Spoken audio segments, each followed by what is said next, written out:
plutocracia, ¿ok? Entonces, cuando hablamos de plutocracia en el cristianismo, tenemos que mirar lamentablemente a la Iglesia Católica, porque es una iglesia que se ha hecho tan multimillonaria que ya no puede esconder la riqueza que tiene. Y esta iglesia empezó a caer en una apostasía tal que ahora predica otro evangelio, un evangelio totalmente distinto. Y para colmo de males, es un evangelio predicado por los ultra ricos de Europa, hermanos. Aquellos que tú ves como obispos, cardenales, etc., son en realidad descendientes de la nobleza de Europa. Tú los puedes rastrear de generación en generación.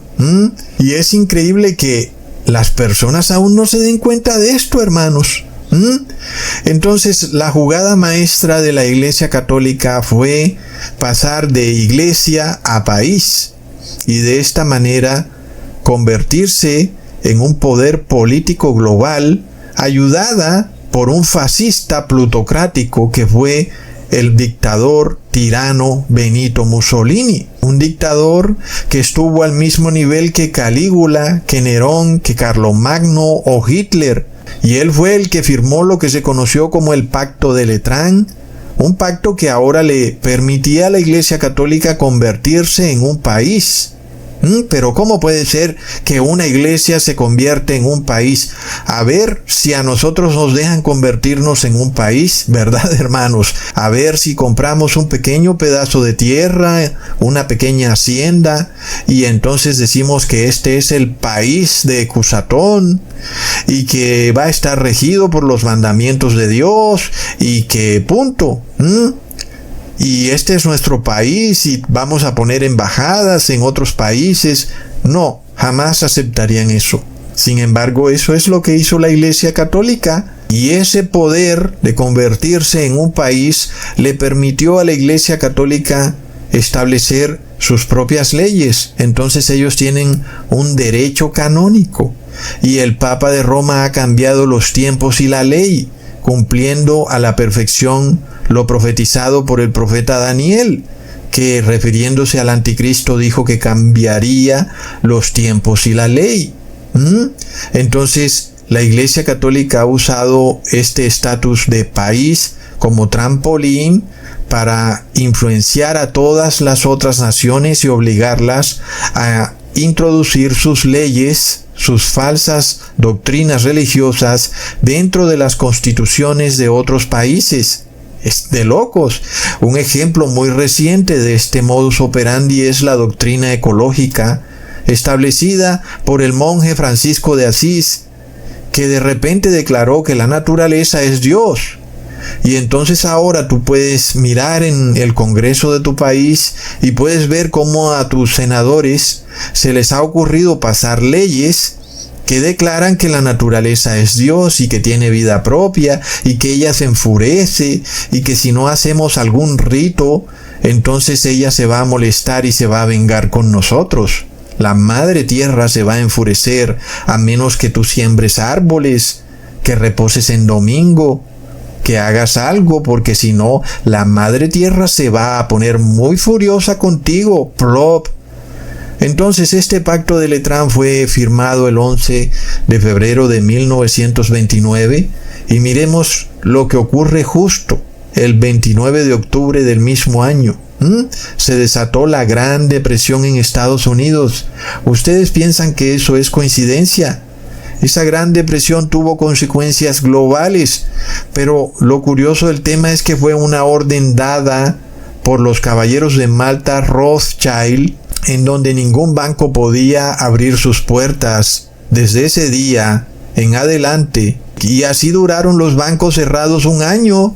Imagínense, hermanos, personas que tenían mucho dinero en el banco quedaron en la pobreza absoluta de la noche a la mañana, porque no podías ir al banco a retirar tu dinero. Todos los bancos estaban cerrados y no iban a abrir más hasta después de un año.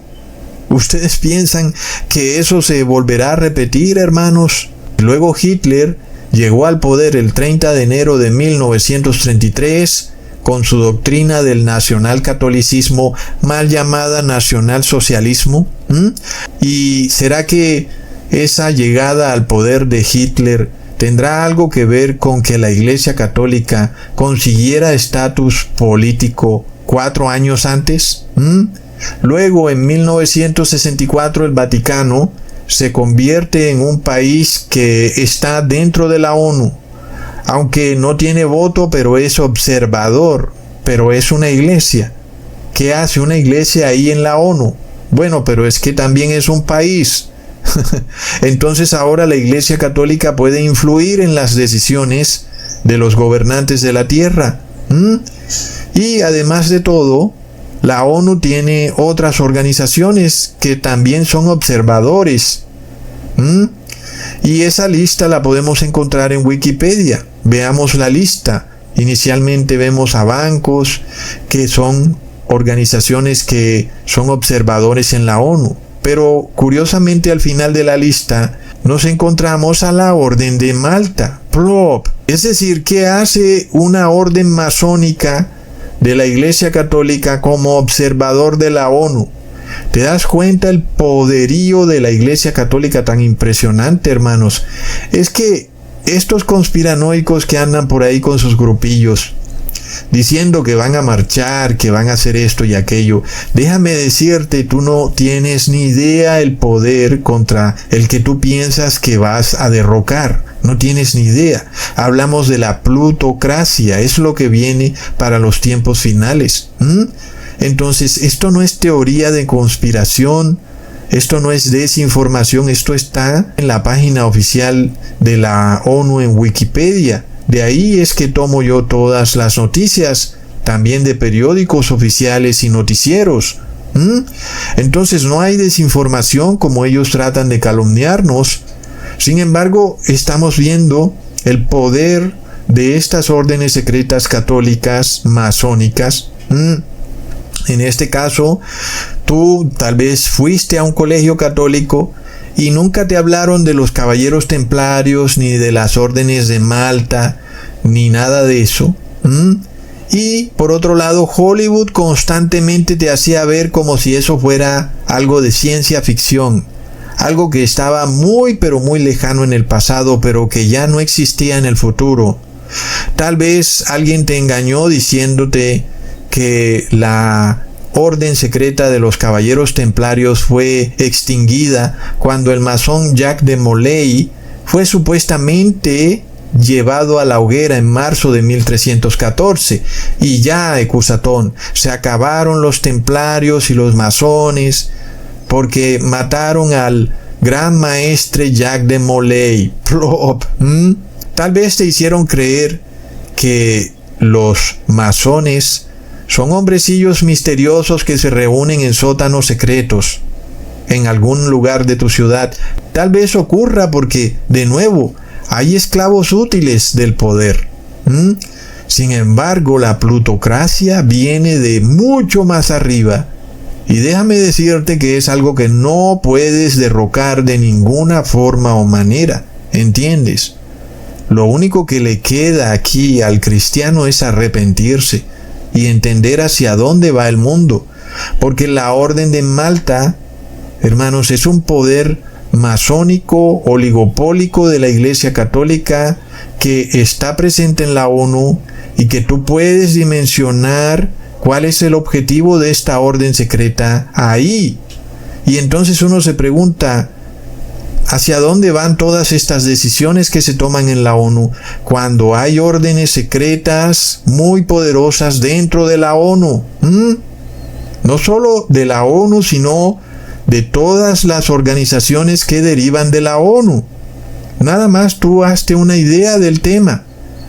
Entonces, luego le damos clic al link de la Orden de Malta en Wikipedia y nos lleva a la página oficial de Wikipedia de la Orden de Malta, que se llama La Soberana y Militar, ¿ok?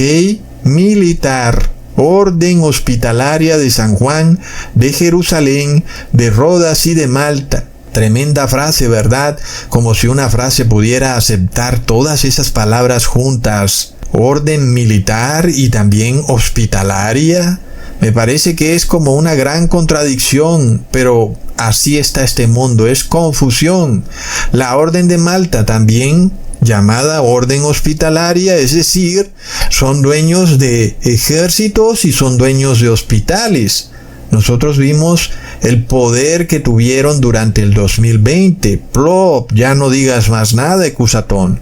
Entonces, hermanos, la Orden de Malta es una orden militar y es una orden castrense, ¿ok? En la misma página de Wikipedia se nos dice que la orden nació en las cruzadas, pero muchos han sido adoctrinados precisamente por los colegios católicos a pensar de que eso es algo que ocurrió en el pasado y que se extinguió, que ya no existe hoy en día. Pero así no es la cosa, hermanos, y está ahí a plena vista en Wikipedia, por si no me creen a mí, porque yo tengo que dar prueba de todo lo que digo, porque me calumnian de desinformador, de conspiranoico, entonces yo por eso muestro prueba, hermanos. La Orden de Malta se formó en el año 1048, estableciendo su cuartel general en Jerusalén, y así estuvieron hasta el año 1298. Luego se mudaron a la isla de Chipre hasta el año 1523. Luego pasaron a la isla de Malta hasta el año 1798, año en que se desata la Revolución Francesa. Entonces el emperador Napoleón conquistó la isla de Malta, pero tranquilos, ¿ok? Mira cómo es de irónico todo, porque supuestamente el emperador Napoleón expulsa a la Orden de Malta de la isla de Malta, pero ellos se van para Roma. Y ahí pusieron su sede, en Roma. Y hasta el día de hoy, ahí está la Orden de Malta en Roma. Y son otro país más. Es decir, no solo el Vaticano es un país, sino que la Orden de Malta también es otro país. Y tienen también su propio pasaporte, porque sus miembros son habitantes de ese país, el país llamado Orden de Malta. Es decir, hermanos, esto es increíble. No solo la Orden de Malta tiene sus propios pasaportes, sino que, como es obvio, entonces también tienen embajadas en la mayoría de países de Sudamérica, en donde por supuesto la Iglesia Católica ostenta mayor poder, y también en otros países del mundo. Pero imaginémonos, hermanos, es que es un poderío impresionante el de la Iglesia Católica.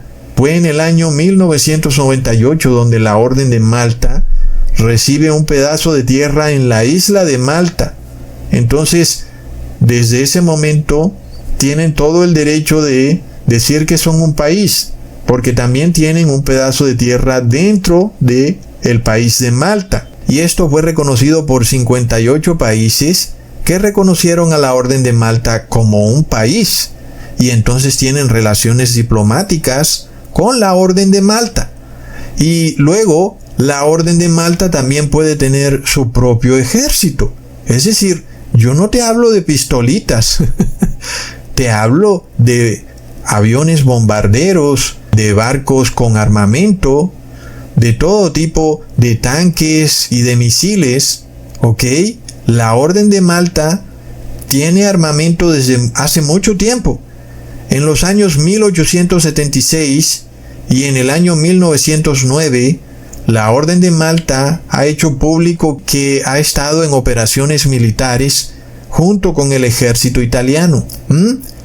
Y lo más curioso,